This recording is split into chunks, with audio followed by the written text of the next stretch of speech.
Можно говорить. Здравствуйте, меня зовут Рочева Ирина Владимировна, я преподаватель СГУ, Института истории и права. Я председатель жюри школьной олимпиады регионального этапа по праву. Сейчас я расскажу, какие были правильные ответы на задание олимпиады. Хочу сказать, что во время вебинара можно задавать вопросы в чате. Сотрудники получат вопросы и мне их передадут. Когда вебинар закончится, принятие вопросов закончится. Итак, задание для 9 класса. Вы их, по идее, должны видеть тоже на экране вместе со мной. Первый вопрос. Да, вот еще. Многие задания повторялись, то есть они были у 9 класса и были у 10 класса. Поэтому, пожалуйста, следите за озвучиванием правильных ответов даже чужого класса, потому что там вполне может оказаться много тех же вопросов, которые вам задавались. Второй раз подробно я уже озвучивать их не буду. Итак, 9 класс, первый вопрос. Действующее уголовное законодательство не предусматривает освобождение от уголовной ответственности в связи с истечением сроков давности обвинительного приговора суда и изменением обстановки. Правильные ответы Б и Г.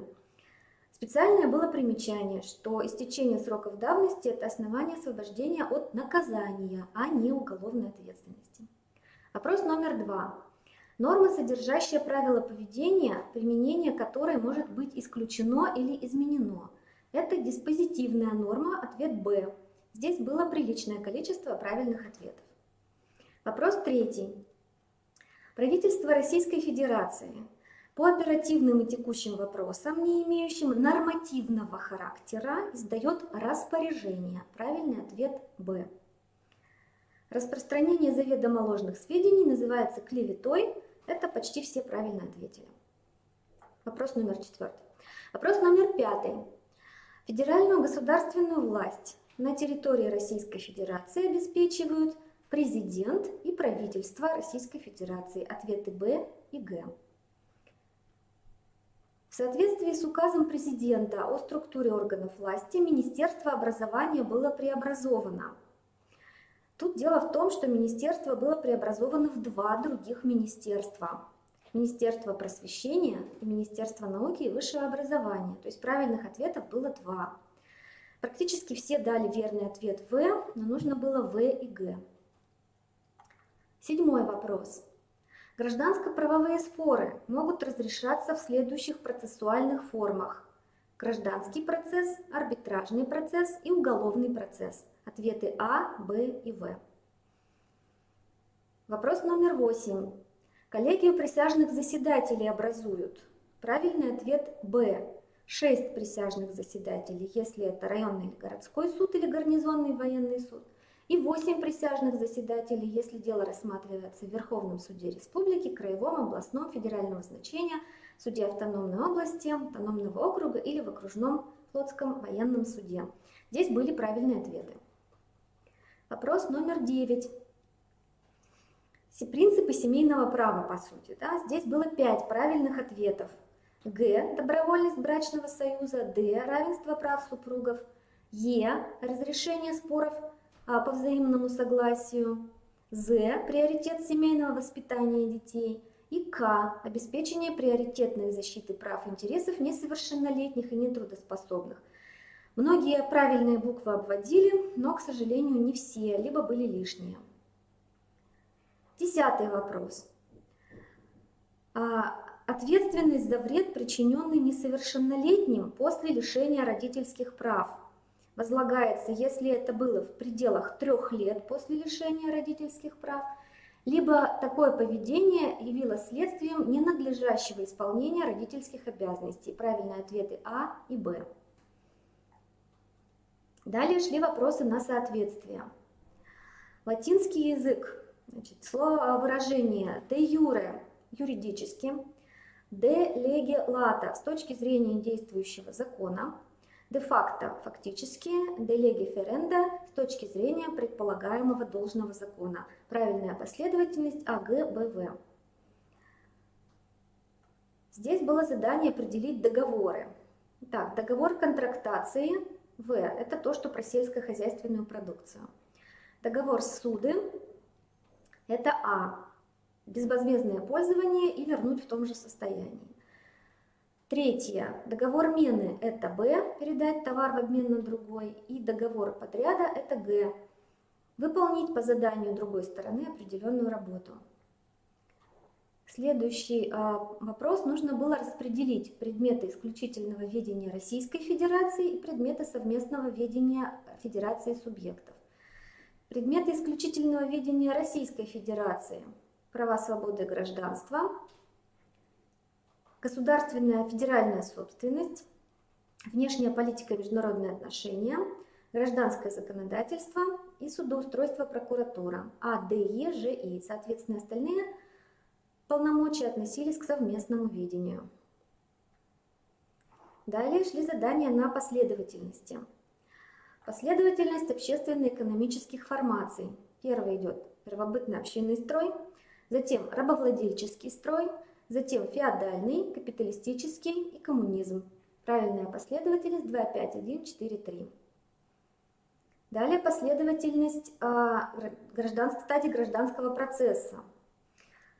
Сначала идет возбуждение гражданского дела, потом подготовка дела к судебному разбирательству, затем само судебное разбирательство, затем возможная апелляция, затем кассация. 2, 3, 5, 4, 1. 16 вопрос. Последовательность действий, необходимых для создания политической партии. Сначала образуем оргкомитет, затем уведомляем федеральный орган о намерении создать политическую партию, затем опубликуем сведения об этом в печати, затем проводим учредительный съезд и затем регистрируем политическую партию. Далее шли задачи. Задачи с предлагаемыми ответами, из которых нужно было выбрать один ответ. Номер 17. О продаже клавиатуры отдельно от монитора. Правильный ответ Б. Запрещается обусловливать приобретение одних товаров обязательным приобретением иных товаров. То есть Белочкин мог купить отдельно клавиатуру. 18 задача. О врачебной тайне. В данном случае права гражданка Андреева, которая решила, что учреждение нарушило врачебную тайну. Правильный ответ Г. Указание на необходимость повторной сдачи анализов свидетельствует о том, что она уже обращалась в данное учреждение, а это уже врачебная тайна. Задача номер 19. О трудовом праве. Работник опоздал, у него потребовали объяснительную, он не написал объяснительную, и к нему применили взыскание. Действительно, можно было в данном случае применить взыскание. Ответ Б. Непредоставление работникам объяснения не является препятствием к применению дисциплинарного взыскания. Вопрос номер 20. При разрешении гражданского дела суд не разрешил осуществлять видеосъемку. В данном случае никакие принципы судопроизводства не нарушены, так как председательствующий вправе разрешить либо запретить ведение видеозаписи по своему усмотрению. Ответ Д. Вопрос 21. Когда школьник побил своих одноклассников и причинил средней тяжести вред здоровью. В данном случае он уголовной ответственности не подлежит. Ответ Д. Поскольку у него было психическое отставание в психическом развитии, даже не связанное с психическим расстройством. Но было сделано заключение, видите, в условии написано, которое это отставание не позволило ему в полной мере руководить своими действиями в момент общественно опасного деяния. Поэтому уголовной ответственности он в данном случае не подлежит. Вопрос номер 22. Может ли суд лишить гражданина ученой степени доктора медицинских наук? Правильный ответ Б. Нет, не может. Поскольку лишение ученой степени не предусмотрено Уголовным кодексом. Уголовным кодексом в качестве дополнительных мер наказания предусмотрено лишение наград, чинов и званий, но не ученой степени. Вопрос номер 23. О том, что гражданин Самойлов купил в собственной торговой точке, где он работал продавцом, мороженое для детей. Нарушил ли он запрет? Нет, в данном случае он, конечно, не нарушил запрет, поскольку он купил за свои собственные деньги и выступил сам покупателем. Все почти ответили правильно, ответ В. 24 вопрос. Работник отсутствовал на рабочем месте, так как должен был явиться в суд в качестве свидетеля. Можно ли его привлечь к ответственности? Нельзя. Правильный ответ А. Отсутствие на работе, вызванное необходимостью явки в суд, это уважительная причина, поскольку он был обязан туда явиться. Поэтому по Трудовому кодексу выносить ему замечание или взыскание нельзя. 25 вопрос. Здесь речь шла об иске о возвращении занятых денег. И вопрос о том, можно ли в таком случае взыскать еще и моральный вред. Правильный ответ В. Не может суд взыскать моральный вред, поскольку в данном случае речь идет об имущественных правах, а не личных, поэтому моральный вред в данном случае не взыскивается. Вопрос номер 26. Лишение депутатской неприкосновенности. Соблюдена ли процедура в данном случае? Правильный ответ В. Процедура не соблюдена, поскольку внести соответствующее представление мог только генеральный прокурор, а по условию задачи внес следственный орган. Пятое задание, номер 27.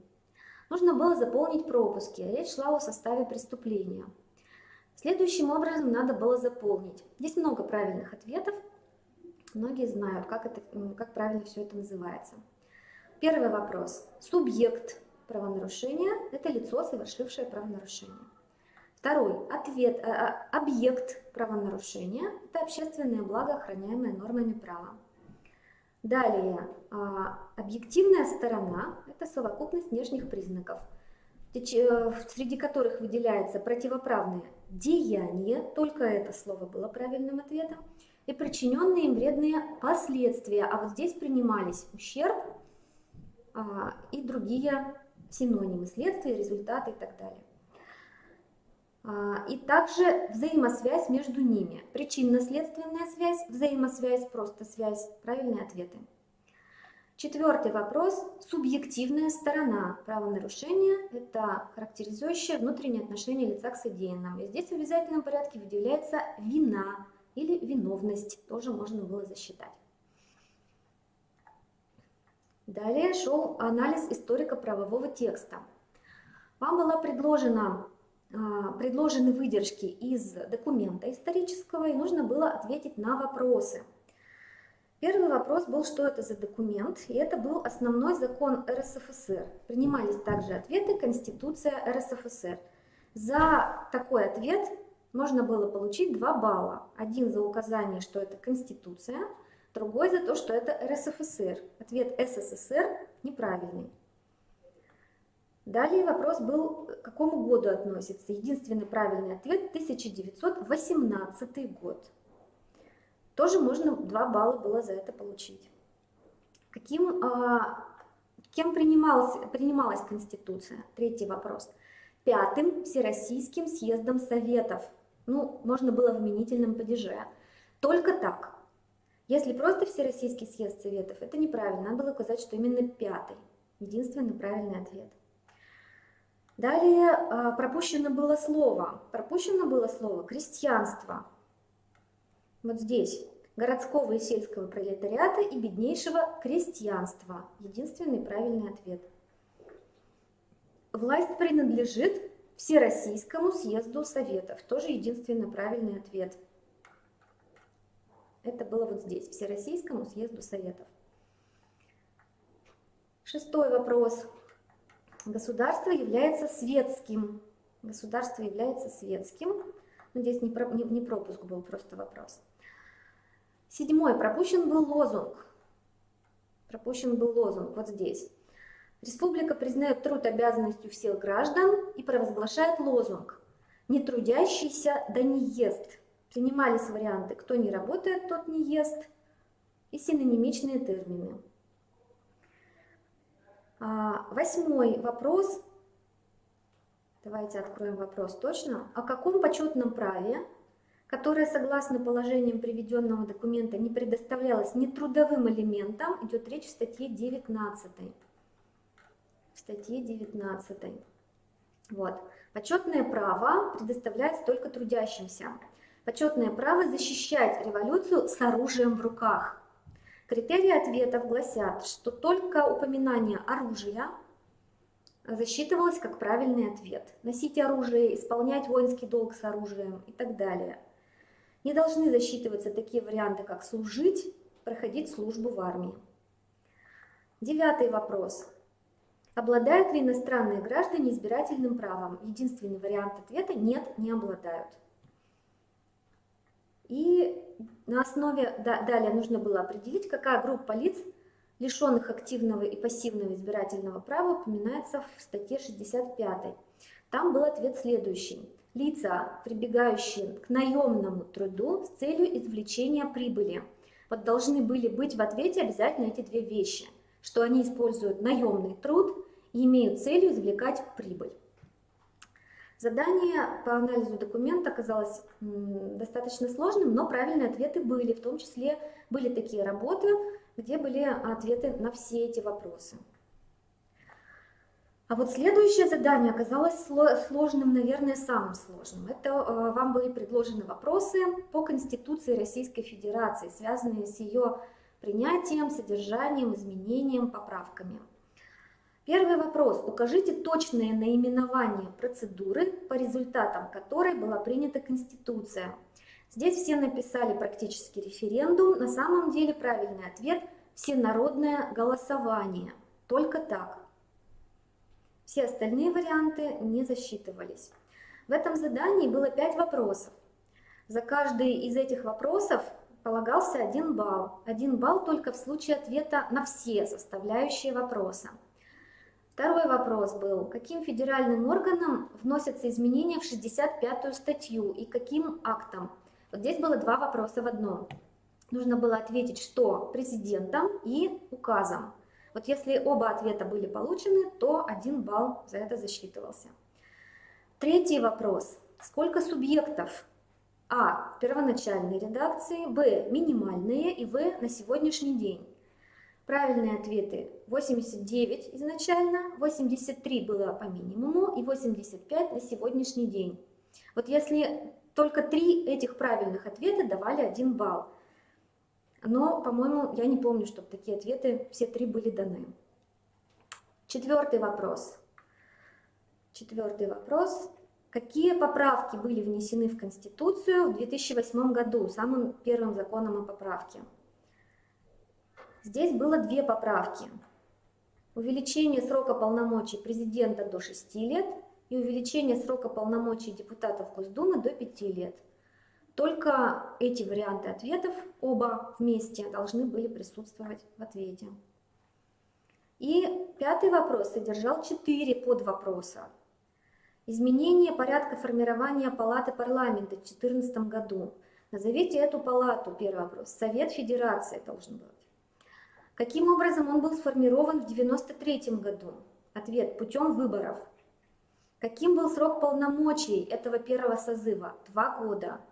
И сколько максимально сегодня может быть членов Совета Федерации? Ответ – 187. По тому порядку формирования, который установлен в 2014 году. По 2 субъекта от каждого и 10% может назначить президент. 10% от 170 – это 17. В сумме 187 человек. 30-е задание. Правовая ситуация и вопросы. Речь шла о смене имени и фамилии ребенка. Каким актом это все регулируется? Семейным кодексом. Это все ответили. В каком году семейный кодекс был принят и вступил в силу? Здесь никто не ответил. В 95-м он был принят, в 96-м вступил в силу. Дальше 2 вопроса были о том, с какого возраста нужно спрашивать согласие ребенка на смену фамилии и с какого возраста спрашивать согласие ребенка на смену имени. В обоих случаях 10 лет. Вопрос 3 с 10 лет и вопрос 4 с 10 лет. И 5-й вопрос. С какого возраста ребенок вправе самостоятельно обращаться в суд для защиты своих семейных прав? С 14 лет. За каждый вопрос 1 балл. Правовой кроссворд. 10 заданий было дано. Итак, Император является символом государства в Японии. Социальный регулятор первобытного общества – мононорма. Преступления, совершенные иностранным гражданином о передаче государственной тайны за рубеж – шпионаж. Кратковременная изоляция от общества – арест. Неспособность должника удовлетворить требования кредиторов – банкротство. Часть Конституции, где указывается субъект, принявший данный документ – преамбула. Всенародное голосование по вопросам государственного значения называется референдум. Устав юридического лица, о котором идет речь, называется типовой. Участник уголовного судопроизводства, подсудимый, осужденный или оправданный, называется обвиняемый. И сумма, уплаченная вперед платежей, называется авансом. Вот такие были вопросы в 9 классе. 10 класс. Так, вопрос номер 1. Прокуратура не осуществляет. Из всех этих вариантов нужно было выбрать ответ Г. Возбуждение уголовных дел. Вопрос о диспозитивной норме. Второй вопрос. Ответ Б. Диспозитивная норма. Это уже мы обсуждали. Правительство издает по вопросам ненормативного характера распоряжение. Это тоже уже было. Распространение ложных сведений. Клевета. Федеральная власть осуществляется президентом и правительством Б и Г. 6-й вопрос. Министерство образования было преобразовано в и Г. Министерство просвещения, Министерство науки и высшего образования.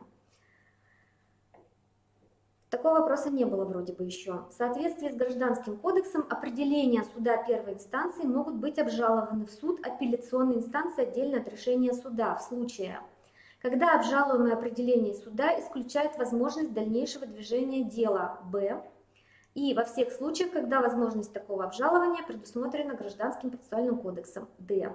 Вопрос 7, ответы Б и Д. Коллегию присяжных, такой вопрос уже был, ответ Б. 8-й вопрос, ответ Б. 9-й вопрос, принципы семейного права, ответы Г, Д, Е, З и К. Вопрос 10. Перемена гражданином имени влечет правовые последствия. Ответ Б. Возникновение у гражданина обязанности по принятию необходимых мер для уведомления своих должников и кредиторов о перемене своего имени. И ответ В. Влечет возникновение у гражданина права требовать внесения за свой счет соответствующих изменений в документы, оформленные на его прежнее имя. Правильный ответ на 10-й вопрос Б и В. Соответствие по латинские выражения те же, что и в заданиях 9 класса. Правильная последовательность А, Г, Б и В. Вопрос о видах вето. Правильная последовательность 1Б, 2А, 3В. Итак, абсолютные вето – отказ одобрить закон, который не может быть преодолен. Карманные вето – это такая специфическая положение в Конституции, в конституционной практике США, когда президент может не выносить никакого решения. И относительное вето – это запрет, который может быть преодолен голосованием в парламенте.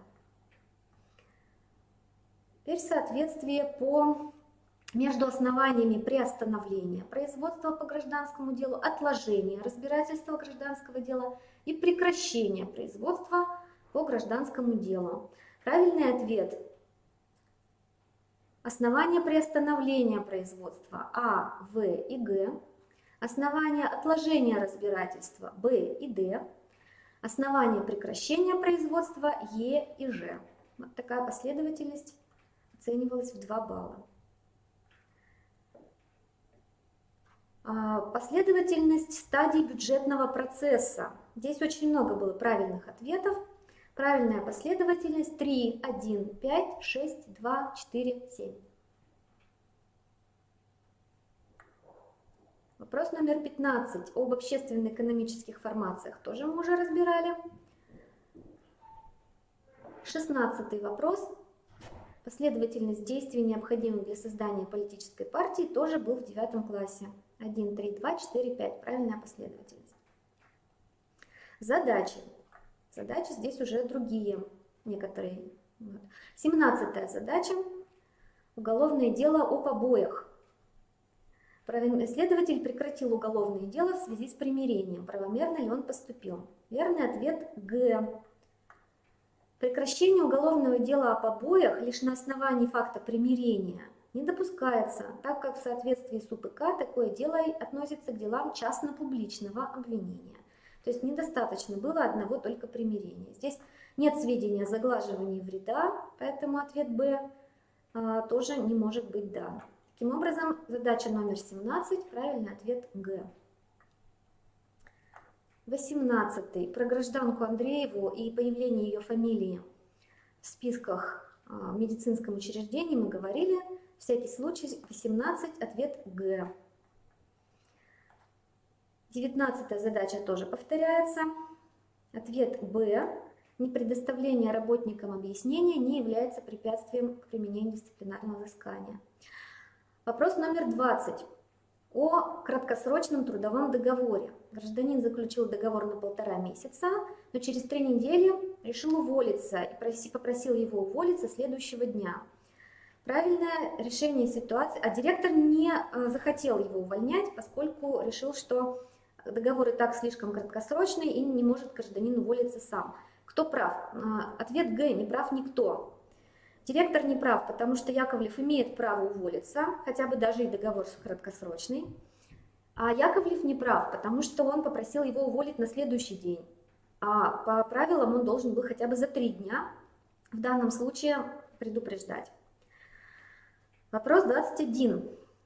Судья заявил об отказе от перевода в другой суд в связи с реорганизацией, и его полномочия были прекращены. Правомерно ли решение? Ответ А. Решение правомерно, поскольку отказ судьи от перевода в другой суд в связи с реорганизацией является основанием для прекращения полномочий судьи.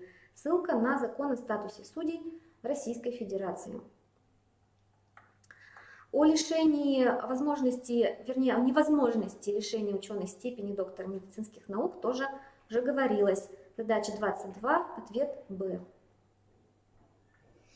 Задачу о гражданине Самойлове, который купил мороженое, тоже обсуждали. 23, ответ В. О юристе, который отсутствовал на работе, так как должен был быть в суде, тоже упоминали. 24, ответ А. Моральный вред нельзя взыскать при невыплате займа. 25, ответ В, тоже было уже. И лишение полномочий неприкосновенности депутата, тоже уже был вопрос. Правильный ответ, 26 вопрос, ответ В. Неправомерно, потому что должен был носить генеральный прокурор. Пропуски. То же самое задание. Субъект. Номер 2 – объект. Номер 3 – объективная сторона. Потом деяние, последствия и взаимосвязь между ними. 4 – субъективная сторона и вина. Историко-правовой текст был предложен тот же самый.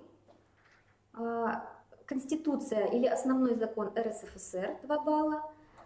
1918 год 2 балла, за все остальные по 1 баллу. 5-й Всероссийский съезд Советов, крестьянство, Всероссийский съезд Советов, светское государство, нетрудящийся Даниезд, защищать революцию с оружием в руках, иностранцы не обладают избирательными правами и не обладают избирательными правами лица, прибегающие к наемному труду с целью извлечения прибыли.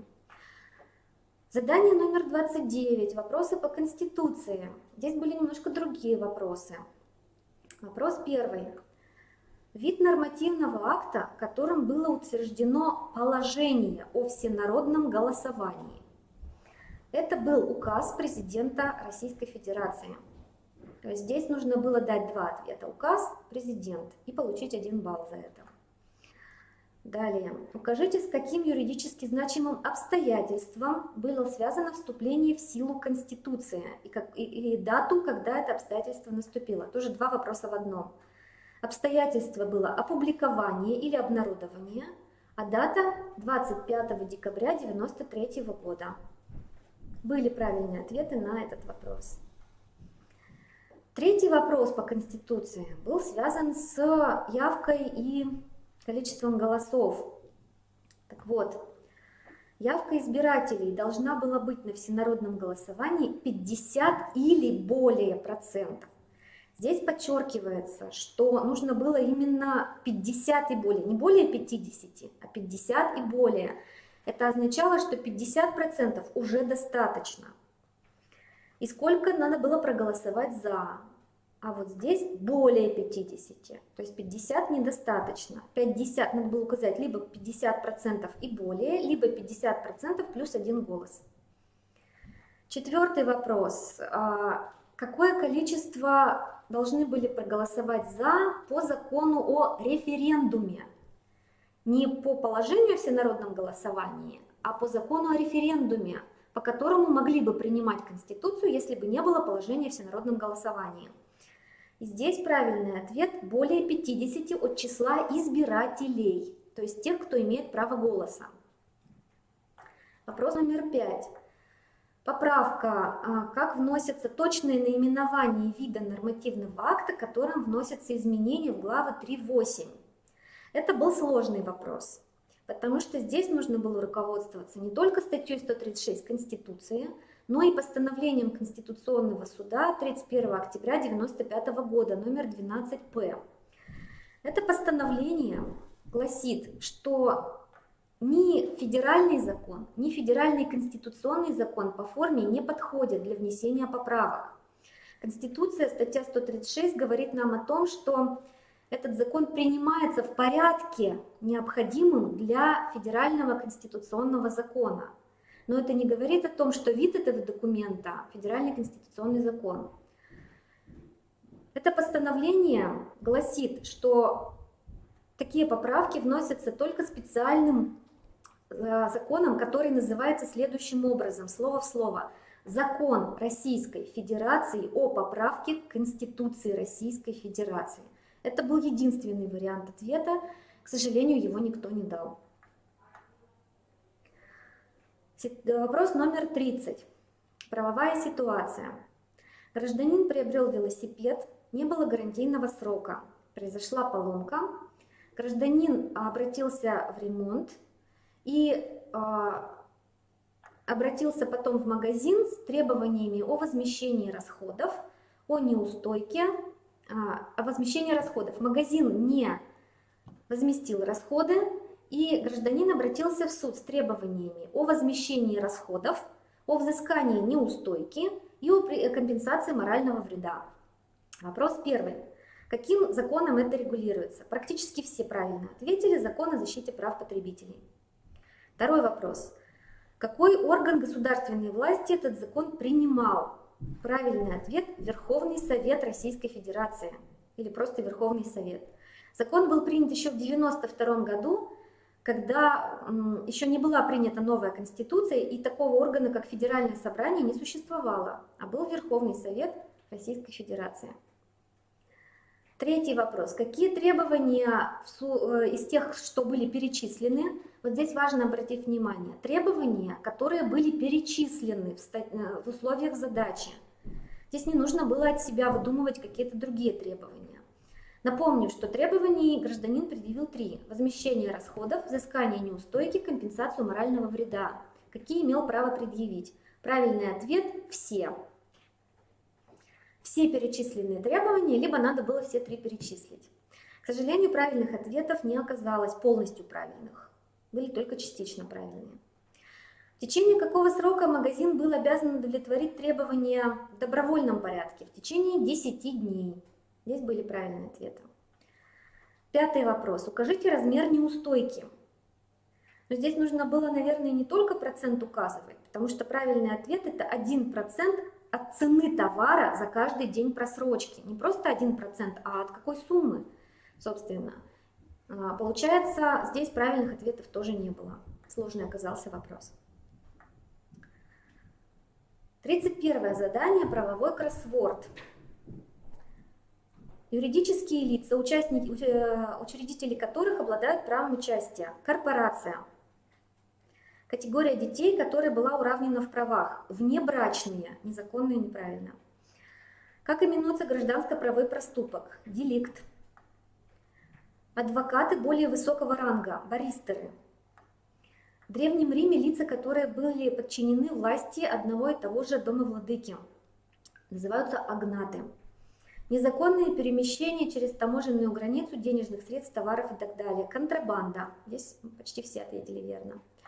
Соглашение сторон о замене первоначального обязательства называется новация. Замечание участника прений – реплика. Голосование, соответствующее действующим законодательствам Российской Федерации при выборах членов Совета директоров. Но дальше описывается суть голосования, в общем, называется оно кумулятивное. Далее у вас должно было получиться, вот за это можно было получить 9 баллов, по баллу за каждое угаданное слово.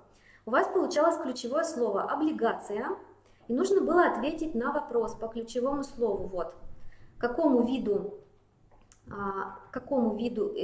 из перечисленных в Гражданском кодексе объектов гражданских прав относится это понятие. Правильный ответ – ценные бумаги. Некоторые ответили на этот вопрос и получили еще 1 балл. Это задание 10 класса. В 11 классе сейчас тоже будет кое-что повторяться. Но первый вопрос новый. Итак, задание 11 класса. Первый вопрос. Это уже был. Все, это уже был. Прокуратура Российской Федерации не осуществляет возбуждение уголовных дел. Определения суда первой инстанции могут быть обжалованы отдельно от решения суда. Во всех случаях, когда это исключает возможность дальнейшего движения дела. И когда это предусмотрено ГПК РФ.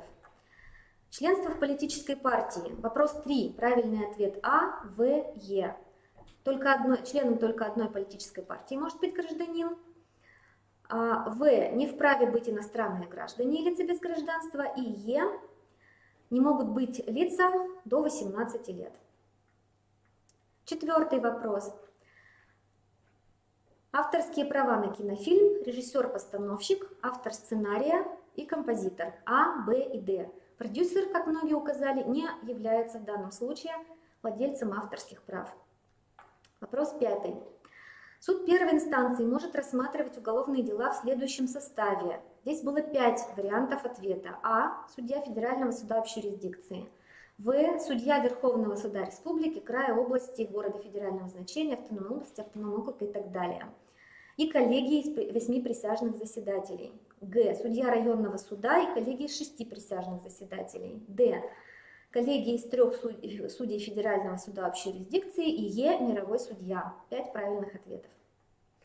Согласно жилищному кодексу, здание, все помещения в котором являются собственностью одного лица, и все они предназначены для предоставления по договору найма, такое помещение называется наемный дом. Ответ Г.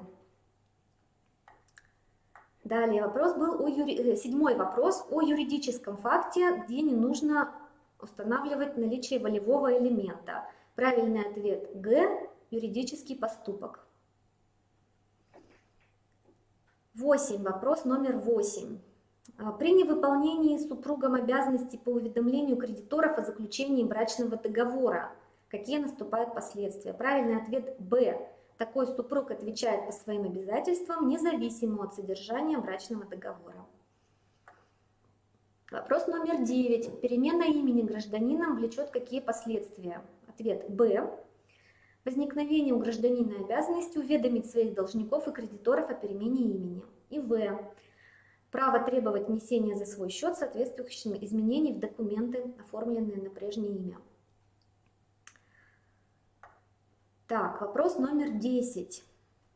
Разногласия между истцом и ответчиком возникли в связи с условием договора, которое отличалось от диспозитивной нормы Гражданского кодекса. Суд признал это условие ничтожным, так как пришел к выводу, что, исходя из целей действующего регулирования спорных отношений, диспозитивность нормы должна быть ограничена определенными пределами. Вопрос, какое толкование в данном случае применил суд?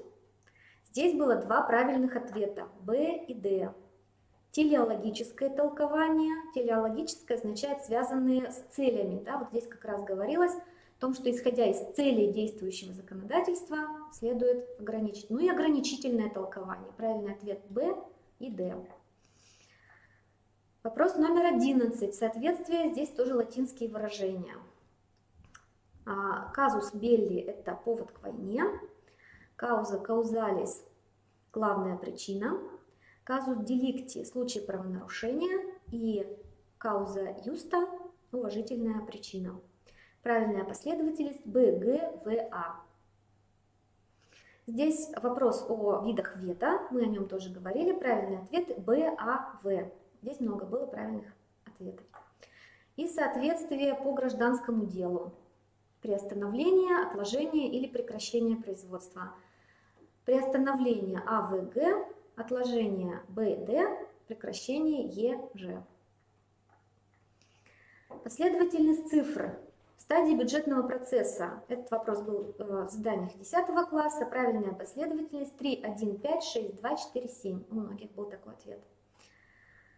Очередность, очередность погашения требований кредитора по заемному обязательству из суммы произведенного должником платежа, недостаточного для исполнения такого обязательства полностью.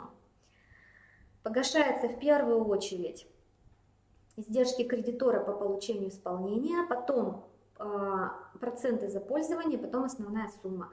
Правильная последовательность 3, 2, 1. Так, из римского права вопрос. Порядки разрешения частно-правовых споров. Формулярный, легисакционный процесс, экстраординарный процесс. Правильная последовательность 2, 1, 3. Задача. Задача о примирении потерпевшего с обвиняемым уже была. Правильный ответ Г. Следователь не мог прекратить уголовное дело лишь на основании факта примирения. Задача номер 18.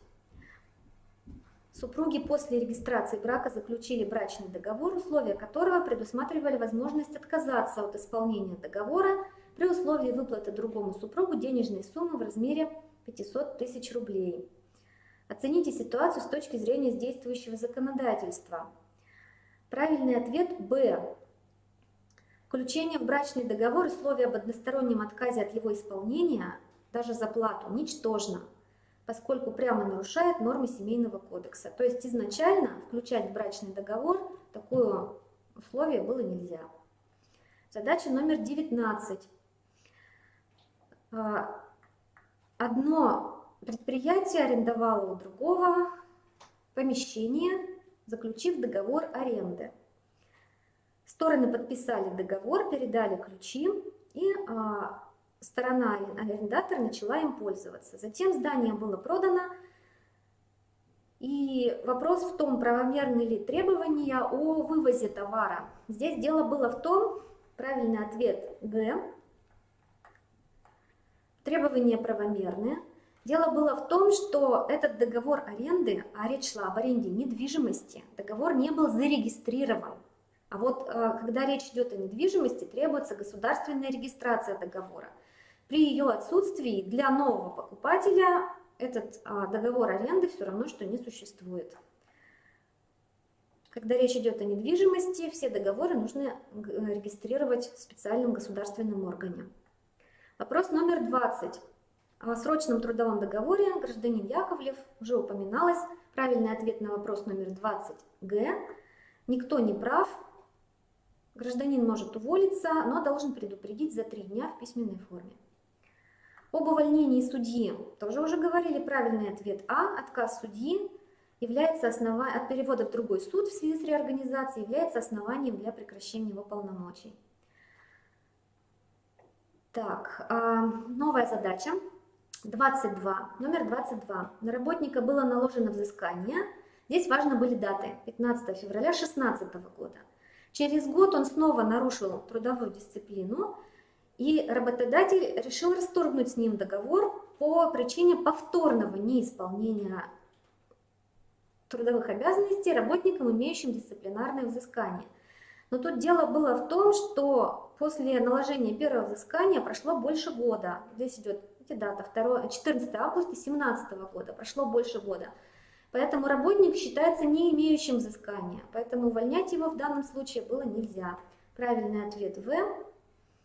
В описанной ситуации Данилова нельзя считать имеющим дисциплинарное взыскание.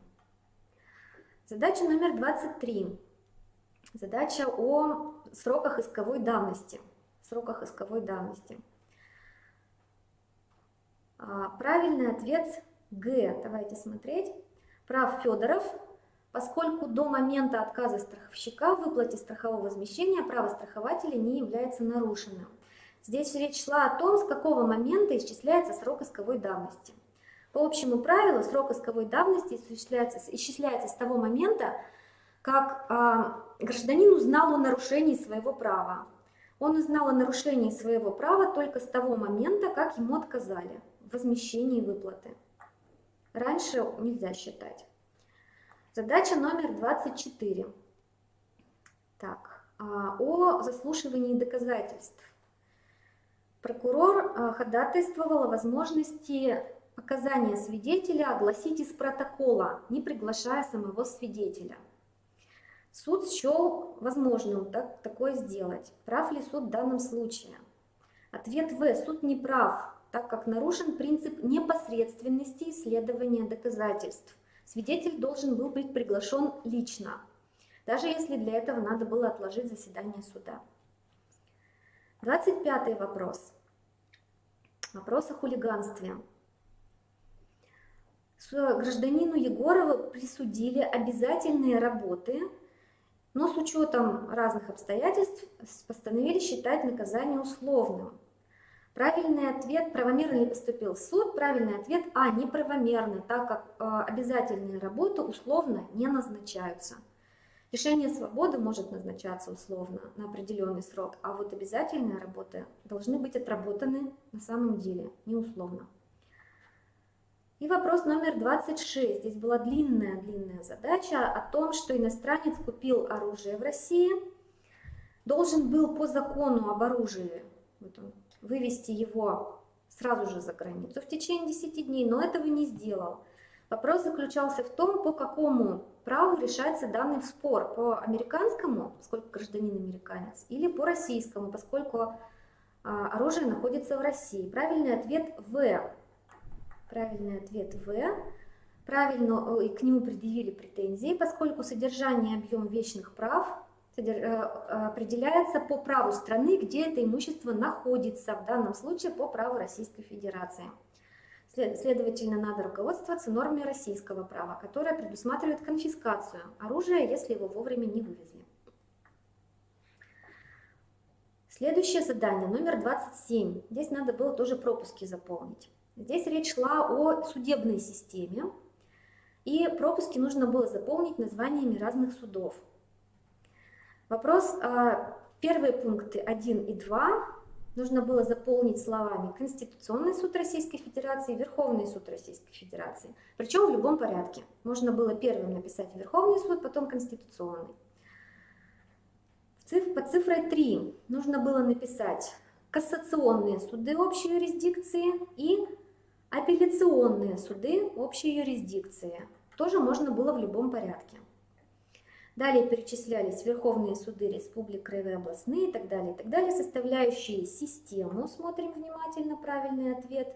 Здесь важно: федеральных судов общей юрисдикции. Здесь требовалось по критериям обязательно, чтобы было упомянуто, что суды федеральные и что они относятся к общей юрисдикции. Только при наличии этих двух понятий ответ оценивался в 1 балл. Далее. Перечислялись арбитражные суды округов, арбитражные, вот здесь было слово апелляционные суды, арбитражные суды субъектов, в крайнем случае регионов. Ответ республик неправильный, потому что субъекты могут быть не только республиками. Далее, специализированные арбитражные суды, составляющие систему федеральных арбитражных судов. Здесь были правильные ответы на все эти вопросы. Анализ историко-правового текста. Здесь вам предлагался Уголовный кодекс РСФСР, давний очень, 1922 года. Здесь за каждый ответ давался тоже 1 балл при условии, что все составляющие ответа даны. Первый вопрос. В каком государстве был принят этот кодекс? Правильный ответ – РСФСР. СССР неверно. СССР появился только в самом конце 22 года. Второй вопрос. В каком году он был принят? В 1922. Далее был вопрос об определении, о том, какое определение преступления было дано. Материальное, формальное или формально-материальное. В данном документе было дано материальное определение преступления, потому что нет здесь ссылки на запрет этого деяния уголовным законом. Если было написано просто «преступлением является деяние, запрещенное уголовным законом», тогда это было бы формальное определение. В данном случае это было материальное определение. Дальше был вопрос пропуск, какая характеристика периода. Вот. Установленному рабочей крестьянской властью на некий период времени. Какой был здесь правильный ответ? Переходный к коммунистическому строю. Допускались варианты переходный к коммунизму, переходный к социализму, предшествующий коммунизму, докоммунистический, допускался вариант ответа революционный. Такой тоже мы засчитывали. Важно было понимать, что это некий переходный период, а не постоянный. Слово, например, советский период было неправильно. Так, 5-й вопрос. Как называется институт, закрепленный в статье 10? Применение по аналогии. В данном случае это правильно называлось аналогия закона. Аналогия права неверно.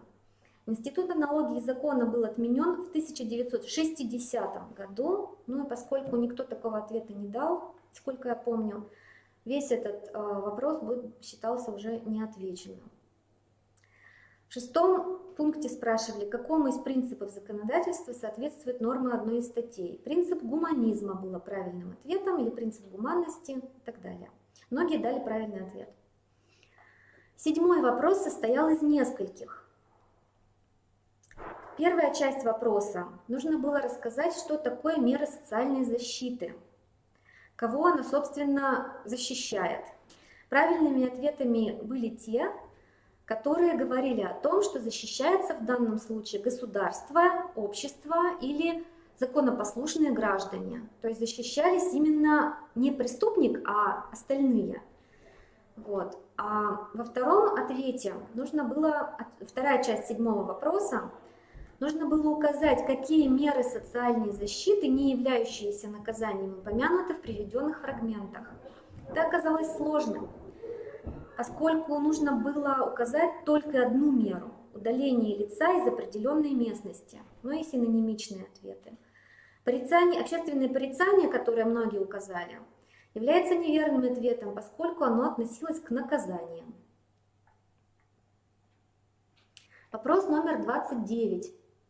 Опять же, вопросы по Конституции. Насколько я понимаю, здесь те же самые вопросы, что и были предложены десятиклассникам, но давайте повторим. Нормативный правовой акт, которым было утверждено положение о всенародном голосовании, это указ президента. Так, вступление в силу Конституции связано с опубликованием ее 25 декабря 1993 года. Явка на всенародное голосование 50 и более процентов, голосов за должно было быть более 50. По закону о референдуме более 50 должны были проголосовать за Конституцию. И последний вопрос. Закон Российской Федерации о поправке к Конституции РФ. Это тот законодательный акт, которым вносятся поправки в главы 3 по 8. Еще раз скажу, что по постановлению Конституционного суда такие виды документов, как федеральный закон и федеральный конституционный закон, не подходят для данного случая.